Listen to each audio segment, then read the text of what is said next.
What it do, y'all? This your boy King Ed the Great coming at y'all with another video. Subscribe, hit the like button.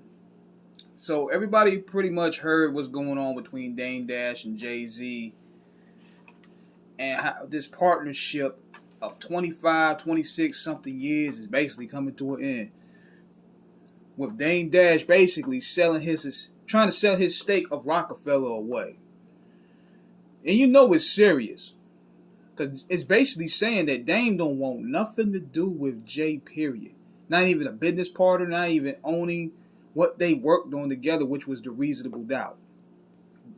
Dame basically don't want nothing to do with JayZ at all, period. Now, I said before that it has to be something deeper than what Jay and Dame is telling you. I'm thinking it has something to do with a woman. I'm thinking it has something to do with a very special woman, but I'm not going to get into that. I mean, I talked about that in the last video, what my assumptions was. But with this video here, I want to talk about what was considered JayZ basically moving away from Dame Dash. This was the start right here.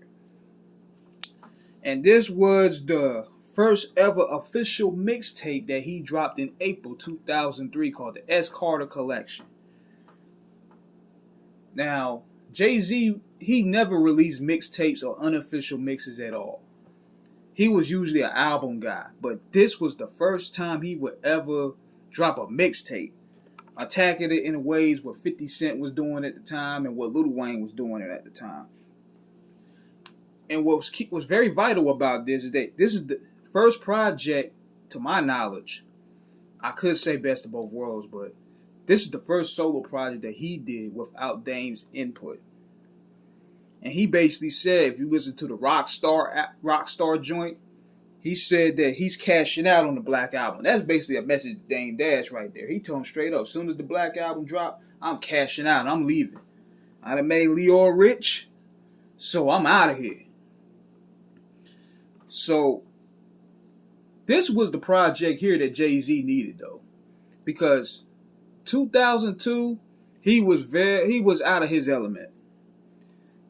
Now, it could be a mixture of things. Ether probably rattled him. He didn't expect to take that L from Nas. There was problems going on at The Rock that a lot of people weren't really bringing to light at the time because they were making so much money. But the projects he was coming out were lukewarm to unfocused. Best of Both Worlds, it was alright. I mean, it had some listenable songs, but you could tell those guys were trying to cash in on a mainstream thing. And plus R. Kelly, he sabotaged that. So he came out with the Blueprint 2, which was an unorganized mess. It had dope songs here and there, but clearly he put that out. He wasn't really focused at all. It seemed like to me, he released that in the fourth quarter just to halt Nas's momentum. Because Nas was coming out with Godson in December. He dropped this joint in November thinking it was going to take some shine off of Nas. Which it really didn't, because the Blueprint 2 album wasn't really that great. It was met with mixed and lukewarm reviews. Jay didn't really seem focused on that at all. It just seemed like something he just put out there.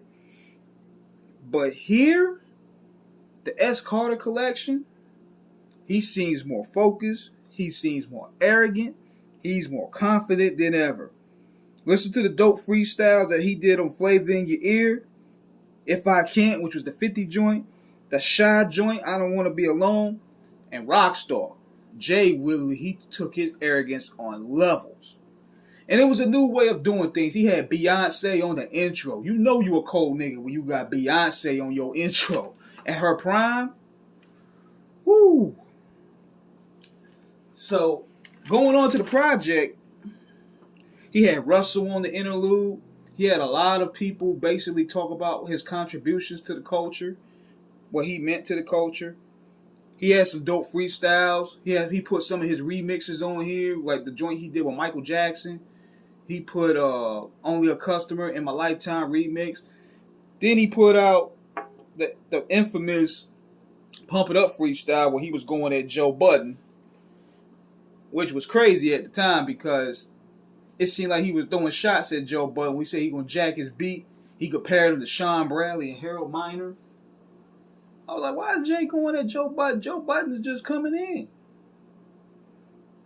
But that's just Jay being Jay. But then he jacked two surprising beats. The Death Row Blunts and Tangeray, which was one of my favorites. And the Omarion, the B2K song Bump Bump Bump.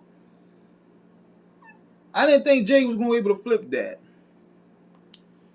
But this mixtape was a start of things to come. Plus, it came out with some S.Carter sneakers. He did all this without Dame Dash's input. So this was the start of them eventually breaking away.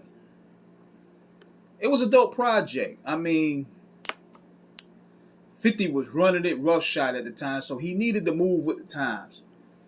He wasn't really in album mode, but he wanted to give people something to look forward to because the Black Album came out later that year. And he was basically saying he was going to retire, which he really didn't.